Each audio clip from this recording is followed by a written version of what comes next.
একটা শব্দ আছে, পরিস্থিতি। অনেক মানুষের মুখে আমরা এই শব্দ শুনি। জীবনে যখন অসফল হই, দুঃখ আসে, সংকট আসে, কোনো বিপদ ঘনিয়ে আসে, তখন সমস্ত দোষ আমরা পরিস্থিতির ওপর চাপিয়ে দিই। আর দেখতে গেলে কোথাও না কোথাও ঠিকই করি। এই পরিস্থিতি প্রত্যেক দিনের মতো পাল্টাতে থাকে, কিন্তু এই দিন, এই রাত, এমন কেউ আছেন যিনি এর ওপরেও নিয়ন্ত্রণ সাধন করেন, আর তিনি হলেন সূর্য। ঠিক সেই রকমই আমাদের জীবনেও সূর্য হলো এই মন। যদি এই মনের উপর আমরা নিয়ন্ত্রণ করতে পারি, তাহলে আমরা জীবনকেও নিয়ন্ত্রণ করতে পারবো। প্রথমে এই মনের রাজা হয়ে উঠতে হবে। তাই মনে রাখবেন, যদি মন দুর্বল হয়, তাহলে পরিস্থিতি আমাদের সমস্যা বলে মনে হবে। এই মন যদি স্থির হয়, পরিস্থিতি প্রতিস্পর্ধা বলে মনে হবে। আর এই মন যদি শক্তিশালী হয়ে ওঠে, তাহলে যে কোনো পরিস্থিতি আপনার কাছে একটা সুযোগ মাত্র। এমন এক সুযোগ যাতে অগ্রসর হয়ে আপনি মহান হয়ে উঠতে পারেন। এই মনের শক্তির বৃদ্ধি ঘটান, মহান হয়ে উঠুন, আর আমার সাথে ভালোবেসে বলুন, রাধা রাধা। খুব সুন্দর একটা কাহিনী আছে। একবার এক ব্যক্তি নিজের অসফলতার জন্য ত্রস্ত হয়ে সময় দেবতার তপস্যা করতে বসলেন। উনি তপস্যা করলেন এবং সময় দেবতা প্রসন্ন হলেন। মানুষের রূপ ধারণ করে ওনার সামনে প্রকট হলেন। এবার সেই ব্যক্তি ওনাকে জিজ্ঞেস করলেন যে কি এমন আছে যার জন্য আপনি বারবার জয়ী হন আর আমি চিরকাল পরাজিত হয়ে থাকি? কেন এত পরিশ্রম করা সত্ত্বেও আমি সাফল্য লাভ করতে পারি না? তখন সময় দেবতা উত্তর দিলেন যে দিন হোক বা রাত, ঝড় হোক বা ভূমিকম্প, রোদ হোক বা বৃষ্টি হোক, সময়ের সূত্রপাত হোক বা প্রলয়, আমি থামি না, আমি চলতেই থাকি। আর সেই জন্য যিনি থেমে যান তিনি পরাজিত হন আর আমি জয়ী হই। এটাই আমাদের শিখতে হবে। জীবনে সবসময় চলতে থাকুন, কখনো থামবেন না। হ্যাঁ, কিছুক্ষণের জন্য বিরতি নিতে পারেন, বিশ্রাম করার জন্য, নিজেকে আরো সশক্ত করে তোলার জন্য, কিন্তু থেমে যাবেন না। নিরন্তর কর্ম করতে থাকুন, পরিশ্রম করতে থাকুন, তবেই এই সংসার আপনাকে মনে রাখবে। আসুন আমার সাথে ভালোবেসে বলুন, রাধা রাধা। আমাদের জীবনে গুরুজনেরা, জ্ঞানী মানুষজন সবসময় একটা কথা বলেন, ধৈর্য ধরো। শুধুমাত্র দুটো শব্দ, কিন্তু কতটা বিশাল সেটা বোঝার চেষ্টা করুন।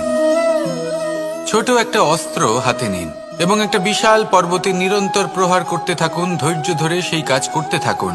এমন একদিন আসবে, এই বিশাল পর্বতে আপনি একটা পথ তৈরি করবেন। কোনো ধনুর্ধর যখন নিজের বিদ্যা অর্জন করেন, তখন তাকেও ধৈর্য ধরতে হয়, তার নিজেকে সময় দিতে হয়, তবেই সে ধনুর্বিদ্যা শিখতে পারে। সেইভাবে আমাদের জীবনেও ধৈর্য ধরার খুব প্রয়োজন। পরিবারে ধৈর্য রাখতে পারলে তাহলে আস্তে আস্তে দেখবেন প্রেম বৃদ্ধি পাচ্ছে। সমাজে যদি ধৈর্য রাখতে পারেন, তাহলে আস্তে আস্তে এই সমাজ আপনাকে সম্মান করবে। যদি নিজের জীবনে ধৈর্য রাখতে পারেন, তাহলে নিজে থেকেই আত্মবিশ্বাস বাড়বে, নিজের বিকাশ হবে। জীবনে সবই সম্ভব যদি ধৈর্য রাখতে পারেন। হয়তো আস্তে আস্তে হবে, কিন্তু হবে অবশ্যই। শুধু ধৈর্য রাখুন, কারণ ধৈর্যই সব থেকে বড় পুঁজি। আসুন আর আমার সাথে ভালোবেসে বলুন, রাধা রাধা। আমাদের জীবনে যখনই আমরা কোনো বড় দায়িত্বের সম্মুখীন হই, তখন আমরা তার থেকে দূরে পালাই, আর এই অজুহাত দিই যে না না, এত বেশি ভার বহন করার যোগ্যতা আমার নেই, আমি করতেই পারবো না। দেখুন, এই সংসারে ভিন্ন ভিন্ন ধরনের গাছ আছে, ছোট গাছ, বড় গাছ, কিন্তু বটগাছের মতো বড় এবং নিবিড় গাছ আর একটাও নেই। সে নিঃস্বার্থভাবে এই সংসারকে সেবা করে যায়, ছায়া প্রদান করে, শীতলতা প্রদান করে। আর যখন এমন সময় আসে যখন তার ওপর বোঝা অত্যন্ত বেড়ে যায়, সে কিন্তু কোনোভাবেই ভেঙে পড়ে না। তখন সে নিজের নিঃস্বার্থ কর্মের ফল লাভ করে, সেই নিঃস্বার্থ কর্ম যা সে করেছে। তার দেহ থেকে ছোট ছোট ঝুড়ি বার হয় এবং তা কাণ্ডের আকার ধারণ করে। সেই কাণ্ড মাটির কাছে পৌঁছয় এবং তারপর তা বটগাছের সহায়ক হয়ে ওঠে। সে ভেঙে পড়ে যায় না। এইভাবে আপনিও জীবনে নিঃস্বার্থভাবে সবার সেবা করুন, ভালোবাসুন, সবাইকে সাহায্য করুন। যেদিন আপনার ওপর বোঝা অত্যন্ত বেড়ে যাবে, সেদিন এই সব মানুষ আপনাকে সাহায্য করার জন্য আসবেন, আপনার শক্তি হয়ে উঠবেন, আর আপনি বটগাছের মতোই মহান এবং বিশাল হয়ে উঠবেন। আসুন আর আমার সাথে ভালোবেসে বলুন, রাধা রাধা। মানুষ তার জীবনে দুই ধরনের পরিস্থিতিকে খুব ভয় পায়। এক, কোনো কারণবশত কারোর সামনে নত হওয়া। দুই, কোনো কারণে নিজের চরিত্র থেকে, নিজের মূল্যবোধ থেকে বিচ্যুত হওয়া। এবার কেন হয় এরকম যে কথায় কথায় কারোর সামনে নত হতে হয়? কেন বারংবার নিজের চরিত্র থেকে চ্যুত হতে হয়? এরকম কেন হয়? এটা তখনই হয় যখন আমাদের শিক্ষা এবং মূল্যবোধের অভাব থাকে। যদি মানুষের মধ্যে প্রকৃত শিক্ষা থাকে, তাহলে এই সংসারে কোনো সময় এবং কারোর সামনেই নত হওয়ার কোনো প্রয়োজন নেই। যদি মানুষের মধ্যে মূল্যবোধ থাকে, তাহলে তাকে নিজের মূল্যবোধ বা চরিত্র থেকে বিচ্যুত হতে হয় না, তা সে যাই হয়ে যাক না কেন। কোনো বালককে যদি জন্ম থেকেই সুশিক্ষার অধিকারী করা হয়, শিক্ষিত করা হয়, মূল্যবোধের অধিকারী করা হয়, তবে সে এই সংসারে এমন কর্ম করবে যাতে সে নিজেকে, নিজের পরিবারকে, সমগ্র সমাজকে গর্বিত করতে পারে। শিক্ষা লাভ করুন, মূল্যবোধ লাভ করুন এবং আমার সাথে ভালোবেসে বলুন, রাধা রাধা। আমাদের সকলের জীবনে একটা লক্ষ্য থাকে যেটা আমরা লাভ করতে চাই। ঠিক যেন একটা প্রতিস্পর্ধা বিদ্যমান যে কে সব থেকে আগে নিজের লক্ষ্যে পৌঁছতে পারবে। আর সেই জন্য আমরা সকলেই খুব তাড়াতাড়ি এগোতে চেষ্টা করি, বড় এবং দীর্ঘ পদক্ষেপ ফেলি যাতে তাড়াতাড়ি নিজের লক্ষ্যে পৌঁছতে পারি। কিন্তু এক অত্যন্ত গুরুত্বপূর্ণ বিষয় আছে, সবসময় লক্ষ্য সামনে থাকবে না, কখনো কখনো তা খুঁজতে হয়। এই যাত্রা খুব কঠিন হতে পারে, আর ঠিক এই কারণেই সবসময় দ্রুত গতিতে চলা বা তাড়াতাড়ি পথে চলা সেটা আবশ্যক নয়। তার থেকেও বেশি গুরুত্বপূর্ণ হলো ভেবেচিন্তে তারপর পথ চলা। যদি ভেবেচিন্তে পদক্ষেপ ফেলেন, চলতে পারেন, তাহলে সেটাই সর্বশ্রেষ্ঠ পদক্ষেপ। কখন কোন দিকে যেতে হবে, কখন কোথায় দিক পাল্টানো যাবে না, কখন গতি বেশি রাখতে হবে, কখন কম, কখন থামবো, কখন চলবো, এই সব কিছুর বিষয়ে জ্ঞান অত্যন্ত গুরুত্বপূর্ণ এবং ভেবে চিন্তে চলতেই হবে। সেই জন্য শুধু তীব্র গতিতে সামনে এগোলে চলবে না, ভাবনা চিন্তা করে এগোতে হবে। আসুন আমার সাথে ভালোবেসে বলুন, রাধা রাধা। কখনো কোনো প্রজাপতিকে উড়তে দেখেছেন? কি সুন্দর উড়ে বেড়ায় সে, এক ফুল থেকে অন্য ফুলে, এক পাতা থেকে অন্য পাতার ওপর। কিন্তু সে কিভাবে উড়তে শেখে কখনো ভেবেছেন? জন্ম থেকেই কিন্তু প্রজাপতির ডানা থাকে না, ও কিন্তু ছোট্ট একটা ডিমের আকারে জন্ম লাভ করে। তারপর সেই ডিমটি ভেঙে একটি কীট বাইরে আসে। আস্তে আস্তে সে বড় হয়, ওর শক্তি বৃদ্ধি পায়। তারপর সে সেই কীট দশা ত্যাগ করে নিজের ডানাগুলি মেলে। এই প্রক্রিয়া তার কাছে সরল নয়, অত্যন্ত যন্ত্রণাদায়ক প্রক্রিয়া, কিন্তু সে সেই যন্ত্রণা মেনে নেয়। আর তারপর আস্তে আস্তে সে উড়তে শেখে।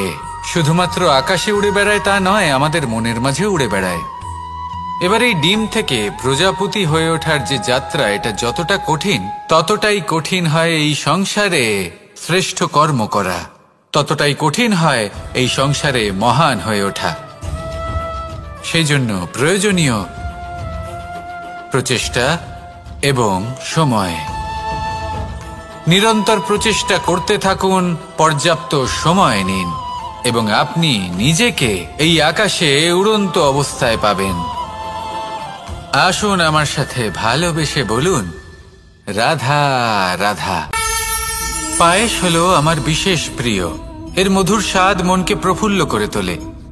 ছোটবেলায় মা আমার জন্য পায়েস বানাতেন এবং আমাকে বলতেন যে গরম থাকতে থাকতে খেয়ে নে কানাই, ঠান্ডা হয়ে গেলে ভালো লাগবে না।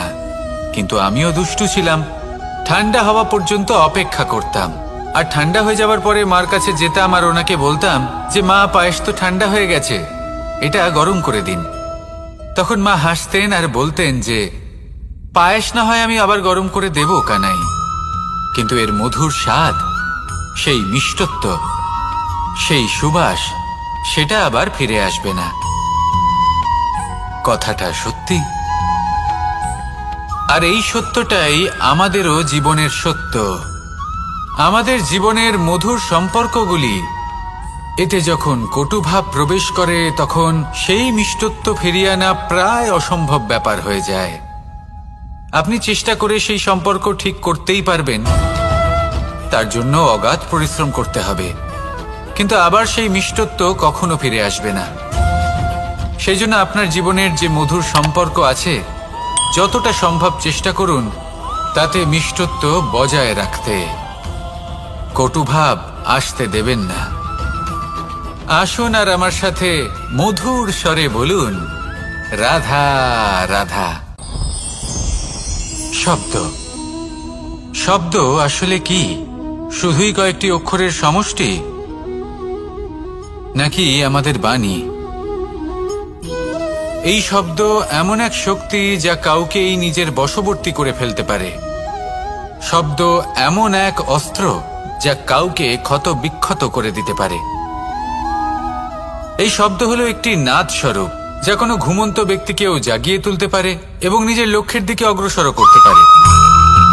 শব্দে এত শক্তি আছে যে কারোর মনে এতটা আঘাত দিতে পারে যে সে হয়তো জীবনে আর কখনো এগোতেই পারল না। তাহলে এই শব্দের প্রয়োগ খুব ভেবে চিন্তে করবেন। এবং এই শব্দের মতোই হলো নীরবতা। অনেক সময় এই নীরবতা আমাদের সহায়ক হয়ে ওঠে, অনেক সময় এটা আমাদের অনুশোচনাকে অনেক বেশি বাড়িয়ে তুলতে পারে। ভীষ্ম পিতামহ, অঙ্গরাজ কর্ণ, যখন দ্রৌপদীর বস্ত্রহরণ হচ্ছিল তখন এনারা নীরব ছিলেন। দুর্যোধনের বিরোধিতা করেননি, ওকে বাধা দেননি। আর তারপর কি হলো সেটা আপনারা সকলে জানেন। দেখতে গেলে নীরবতা চুপ করে থাকা, কিন্তু যদি কোনো দুষ্টের সামনে চুপ করে থাকেন, যদি তার বিরোধিতা না করতে পারেন, তাহলে এই নীরবতাই অনেক বড় পাপের আকার ধারণ করে। মনে রাখবেন আর আমার সাথে ভালোবেসে বলবেন, রাধা রাধা। আভূষণ, কার না ভালো লাগে এই আভূষণ? আমরা পরিশ্রম করি, ধন অর্জন করি আর আভূষণ কিনে থাকি, কখনো নিজের জন্য, কখনো বা তাদের জন্য যাকে আমরা ভালোবাসি, বা তাদের জন্য যাকে আমরা সম্মান করি। হয়তো সেই জন্যই সীতা চূড়ামণি ধারণ করেছিলেন এবং আমি সামন্তকমণি। কিন্তু এটাই কি সেই প্রকৃত আভূষণ যা আপনার মূল্য বৃদ্ধি করে? না। শ্রীরামের আভূষণ হলো ওনার নম্র ভদ্র ব্যবহার। মাতা সীতার আভূষণ হলো ওনার সততা, ওনার নিষ্ঠা, ওনার ত্যাগ। অর্জুনের আভূষণ ছিল ওনার একাগ্রতা। রাধার আভূষণ ওনার প্রেম। এই আভূষণ কোথাও নেই, আপনার মনে আছে। যদি আপনার মনে মিষ্টতা থাকে, তা শান্ত হয়, তাতে সততা থাকে, নিষ্ঠা থাকে এবং প্রেম থাকে, তাহলে আপনার অন্য আর কোনো আভূষণের কোনো প্রয়োজন নেই। আপনি যতই ভিড়ের মাঝে থাকুন, আপনার ঔজ্জ্বল্য চোখে পড়বে। আসুন আর আমার সাথে ভালোবেসে বলুন, রাধা রাধা। এই সংসারের সবথেকে বড় সত্যি হলো জন্ম এবং মৃত্যু, কিন্তু আরো বড় একটা সত্য আছে, মিত্র এবং শত্রু, যা আমাদের সকলের জীবনে থাকে। মিত্র সে যে আমাদের সঙ্গ দেয় এবং সংসারের সবথেকে উঁচু শিখরে আমাদের নিয়ে যায়, এবং শত্রু সে যে যে কোনো মুহূর্তে যে কোনো শিখর থেকে আমাদের নিচে ফেলে দিতে পারে। এবার বিচিত্র ব্যাপার হলো এটাই যে আমরা নিজেরাই এদের সাথে নিয়ে চলি, নিজেরাই এদের পালন করি। তা কি করে? প্রথমে বুঝুন এই মিত্র এবং শত্রু কারা। আপনার নিজের মন, আর কেউ নয়। এই মনই হলো মিত্র। যখন তাতে ভারসাম্য বজায় থাকে, তা নিয়ন্ত্রিত থাকে, তা পবিত্র হয়। কিন্তু যদি এই মন অনিয়ন্ত্রিত হয়ে পড়ে, যদি আপনাকে সে নিয়ন্ত্রণ করতে শুরু করে, তখন সেই আপনার সবথেকে বড় শত্রু হয়। সেই জন্য এই মনের ওপর নিয়ন্ত্রণ রাখতে শিখুন, এতে ভারসাম্য বজায় রাখতে শিখুন। তাহলে আপনি এমন এক বন্ধুকে পাবেন যে আপনাকে এই সংসারের শিখরে পৌঁছে দেবে। আসুন আমার সাথে ভালোবেসে বলুন, রাধা রাধা। ঈশ্বর আসলে কে? সংসারের বেশিরভাগ মানুষের কাছে ঈশ্বর হলেন এই সংসারের রচয়িতা, পালনকর্তা। কারোর কাছে উনি জ্ঞাতা, কারোর কাছে উনি হলেন আস্থার প্রতীক, আবার কারোর জন্য শুধুমাত্র অন্ধ বিশ্বাস। কিন্তু এই ঈশ্বর কি কোনো শরীর, নাকি একটা বোধ, নাকি শুধুই শ্রদ্ধা? ঈশ্বর হলেন তিনি যিনি হলেন আপনার ইষ্ট। সেই জন্যই তো গুরু, মাতা, পিতা এনাদেরও ঈশ্বরই বলা হয়েছে। যাদেরকে আমরা ঈশ্বর বলে মনে করি, যারা আমাদের ইষ্ট, তারা আমাদের একটি পথ দেখান, একটি দিকে চালিত করেন। সেই পথে চলে আপনি শুভ কর্ম করতে পারেন। আর যখন কোনো ব্যক্তি তার ঈশ্বরের আদেশ পালন করেন, তখন সে নিজে থেকেই শুভ পথে অগ্রসর হয়ে যান। বেশ কয়েকজন মানুষ ঈশ্বরের ওপর আস্থা রাখেন এবং ভাবেন যে অনুচিত কোনো কাজ করা উচিত নয়, ঈশ্বর দেখছেন। ওনারা ভয় পান যে কোনো অনুচিত কর্ম করলে কে জানে তার পরিণাম কি হবে। এমন অনেক ব্যক্তি রয়েছেন যারা ঈশ্বরকে বিশ্বাস করেন এবং জানেন যে ঈশ্বর তাদেরকে দেখছেন, তাই যে যে শুভ কর্ম ওনারা করেছেন তার ফল তারা অবশ্যই পাবেন। এবার আপনি ভয় পেয়ে ঈশ্বরকে বিশ্বাস করবেন, নাকি বিশ্বাসের দ্বারা ঈশ্বরকে বিশ্বাস করবেন, সেই সিদ্ধান্ত আপনারই। কিন্তু হ্যাঁ, যদি আপনার মনে ঈশ্বরের জন্য কোনো স্থান থাকে, যদি আপনার কোনো ইষ্ট থাকেন, যদি আপনি কাউকে ঈশ্বর মনে করেন, যার প্রত্যেক আদেশ আপনি পালন করে থাকেন, তাহলে বলি, ঈশ্বর কখনো আপনাকে অনুচিত পথে চালিত করবেন না। আসুন আমার সাথে ভালোবেসে বলুন, রাধা রাধা। এই সংসারে ভিন্ন ভিন্ন ধরনের গাছ আছে, অসংখ্য ধরনের প্রজাতি আছে। কিছু গাছ পাতা দিয়ে থাকে, কিছু ফুল, কিছু ফল। কেউ ছায়া প্রদান করে, কেউ শীতলতা প্রদান করে, কেউ নিজেকে খুব কষ্ট দিয়ে এই সংসারের বিকাশে সহায়ক হয়ে ওঠে। কিন্তু এই সবার মধ্যে একটা বিষয় কিন্তু সমান, এরা প্রত্যেকেই পাতা ছাড়া, ফুল ছাড়া, ফল ছাড়া জীবিত থাকতেই পারে, কিন্তু কোনো বৃক্ষই শিকড় ছাড়া বেঁচে থাকতেই পারে না। এটাই হলো রাধার। ঠিক সেইভাবেই আমাদের জীবনে শক্তি হোক, ধন হোক বা সাফল্য হোক, আমাদের বা আমাদের পরিবারের প্রসন্নতাই হোক, এই সব কিছুর আধার হলো, সবকিছুর মূল হলো পরিশ্রম। তাই জীবনে চিরকাল পরিশ্রম করতে থাকুন। যদি আপনি জীবনে মহান হবার পথে অগ্রসর হতে চান, তাহলে পরিশ্রম করুন। এই পরিশ্রম দ্বারাই নিজের পরিবারকে প্রসন্ন করুন, নিজের বন্ধুদের প্রসন্ন করুন, এই সমাজকে গর্বিত করুন। আসুন আমার সাথে ভালোবেসে বলুন, রাধা রাধা। এই সংসারের সব থেকে বড় রোগ কোনটা? কেউ বলবে মানসিক রোগ, কেউ বলবে সেই রোগ যা সর্পদংশনের ফলে হয়ে থাকে। এই সংসারে ভিন্ন ভিন্ন ধরনের রোগ আছে এবং তার সাথে ভিন্ন ভিন্ন ধরনের যন্ত্রণাও রয়েছে। এমন একটা রোগ আছে যা চোখে দেখা যায় না, যা আপনার শরীরে কোনো দাগ রেখে যায় না, কিন্তু আপনার আত্মাকে পর্যন্ত ক্ষত বিক্ষত করে, অসুস্থ করে তোলে, বিনাশ করে দেয় আপনাকে এবং তার সাথে আপনার আত্মাকেও।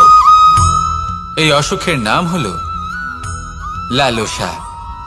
লালসা, যে কর্ম সাধন করেছেন তার থেকে বেশি ফল লাভ করার আশা। লালসা, যা আজ আছে তার থেকে অনেক বেশি লাভ করার ইচ্ছে। এই ইচ্ছে এই সংসারে সবার থেকে এগিয়ে থাকার আপনাকে প্রেরণা যোগাবে, কিন্তু তার জন্য আপনাকে অপরাধযোগ্য কাজ করতে উৎসাহিত করবে। আপনার বন্ধু, আপনার আত্মীয়, আপনার পরিবার, এই সবার থেকে আপনি কখন দূরে চলে যাবেন আপনি বুঝতেই পারবেন না। উচিত অনুচিত কোনটা, ধর্ম অধর্ম কোনটা, সব ভুলে যাবেন আপনি। সেই জন্য মনে রাখবেন, নিজের জীবনে যদি আপনি লালসার থেকে নিজেকে দূরে রাখতে পারেন, তাহলে এর অর্থ হলো যে আপনি এই সংসারের সব থেকে বড় অসুখের ওপর বিজয় লাভ করেছেন। আসুন আমার সাথে ভালোবেসে বলুন, রাধা রাধা। এই সাগর কত বিশাল আকার, কখনো শান্ত কখনো উত্তাল, কিন্তু এই সাগরকে এত মহান কে করে তুলল? জল। এবার এই জলের যাত্রা দেখুন, সেটা কতটা কঠিন। এই জল সাগরে থাকে, সূর্য ওকে এতটা উত্তপ্ত করে তোলে যে এই জল নিজের অস্তিত্ব হারিয়ে ফেলে এবং বাষ্পে পরিণত হয়ে হাওয়ায় মিলিয়ে যায়। তারপরে আকাশে যায় আর নিজের অস্তিত্ব আবার হারিয়ে ফেলে, মেঘে পরিণত হয়। তারপর এই মেঘ কোথাও গিয়ে কোনো পর্বতে ধাক্কা খায়, তারপর আবার এই জল নিজের অস্তিত্ব হারায়।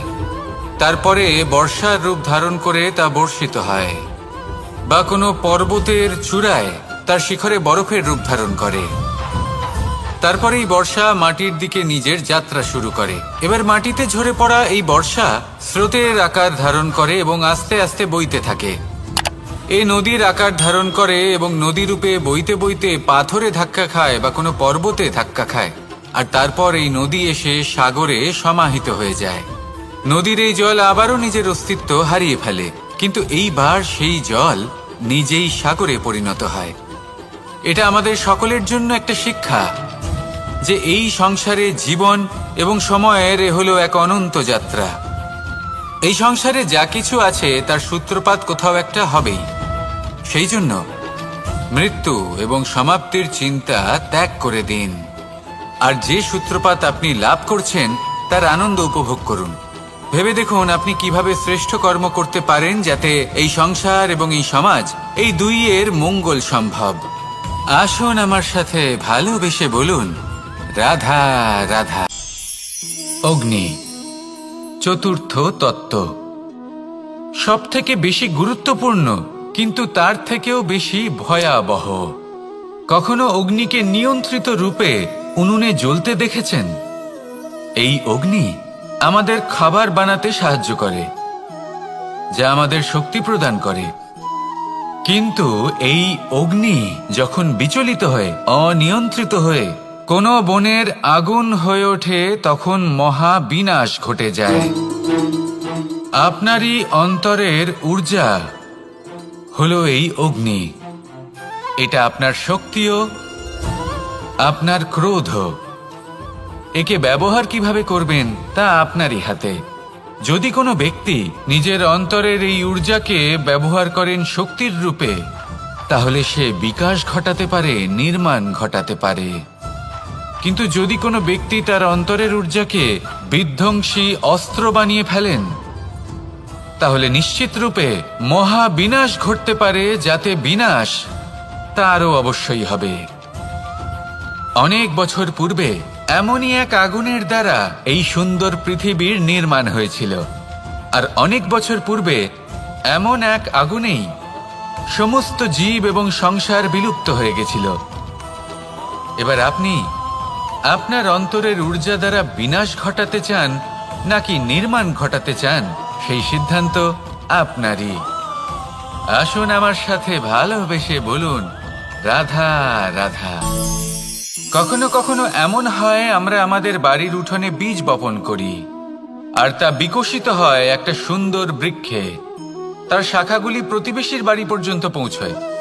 ফলের বর্ষণ প্রতিবেশীর বাড়িতেও হয়ে থাকে, আর আমরা ভাবি গাছ আমরা উৎপন্ন করব আর ফল খাবেন আপনারা। এই কেমন কথা হলো? আপনাকে এই কথা বুঝতে হবে যে এসব হলো ভৌতিক বস্তু, সাংসারিক বস্তু। কখনো নিজের বাড়ির বাগানে ভালোবাসার গাছ বপন করে দেখুন।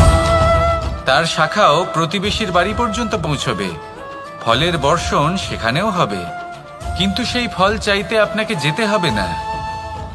সেই ফল দ্বিগুণ মাত্রায় আবার আপনার কাছেই ফিরে আসবে। তাই নিজের বাড়িতে আর নিজের মনে ভালোবাসার গাছ উৎপন্ন করুন।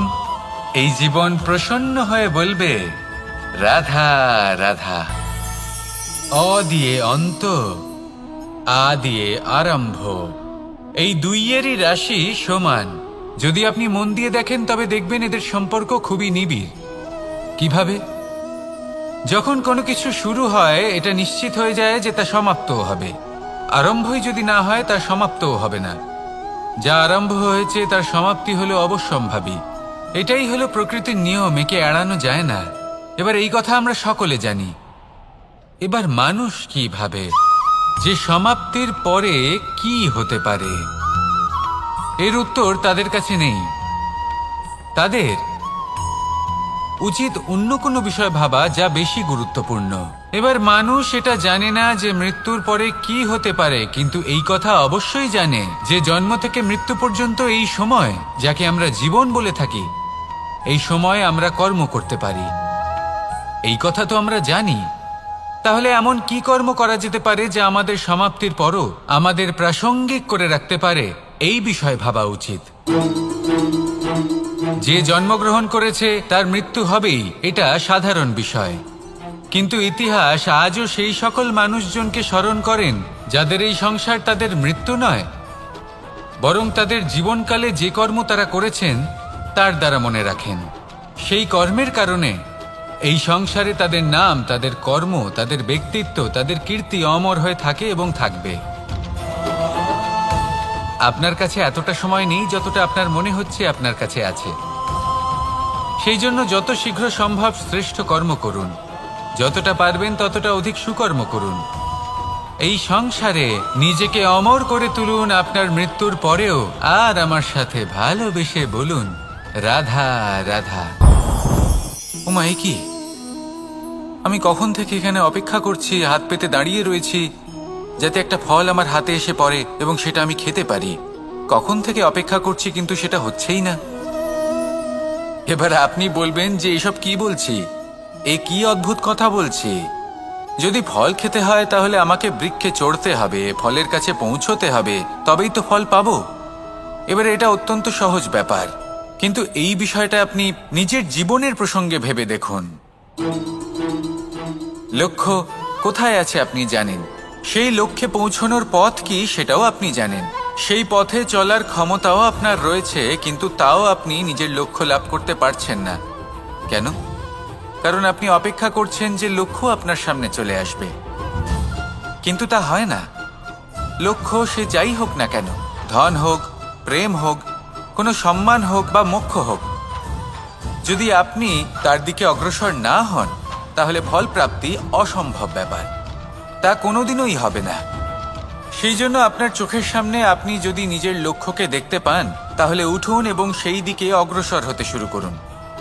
নিজের অন্তরের সকল অশুভ গুণ দূর করুন, অলসতা ত্যাগ করুন, অজ্ঞানতা ত্যাগ করে দিন এবং চলতে থাকুন। অবশ্যই মনোবাঞ্ছিত ফল লাভ করতে পারবেন। মনে রাখবেন, চলতে থাকলে তবেই লক্ষ্য প্রাপ্তি হবে। অপেক্ষার দ্বারা শুধুমাত্র মৃত্যু লাভ হবে। আসুন আমার সাথে ভালোবেসে বলুন রাধা রাধা। পাখি কখন জন্ম নেয়, কখন উড়তে শেখে, কখন বাসা বানাতে শেখে, কখন নিজের মৃত্যু লাভ করে, এসব আমাদের মধ্যে কেউ জানি না। কিন্তু পাখি একটা কথা খুব ভালো করে জানে, যে এই সংসারে ও যা কিছুই করুক না কেন, এই সংসারে ওকে নিয়ে কিচ্ছু যায় আসে না। এবার আমরা কি করি? কোনো কাজ করার আগে আমরা এটা ভাবি যে এই সংসার যদি আমাকে দেখে ফেলে তাহলে কে জানে এই সংসার কি ভাববে, আমার প্রতিচ্ছবি কেমন তৈরি হবে কে জানে, কে জানে কি হবে আদি ইত্যাদি। এই সব ভাবনায় আমরা মগ্ন হয়ে যাই। কিছুটা এমন ভাবে মগ্ন হই যে বর্তমানের কর্মের এই জীবনের যাত্রাপথে সেই সময়ের আনন্দ উপভোগ করতে ভুলে যাই। এবার দেখুন একটা পাখি কি করে, ওর কর্ম হলো গান গেয়ে চলা। ওই পাখি গেয়ে চলে, কেউ ওর গান শুনুক বা না শুনুক, কেউ আদৌ শুনছে কিনা সেই বিষয়টা নিয়ে সেই পাখির কিছুই যায় আসে না। সেই পাখি নিজের কর্ম করতে থাকে। হয়তো সেই জন্যই আপনি কখনো কোনো পাখিকে কাঁদতে দেখবেন না। এরকমই আপনাকে নিজেকে গড়ে তুলতে হবে। প্রথমে নিজেকে জিজ্ঞেস করুন, এই যে কর্ম আমি করতে চলেছি সেটা কি উচিত?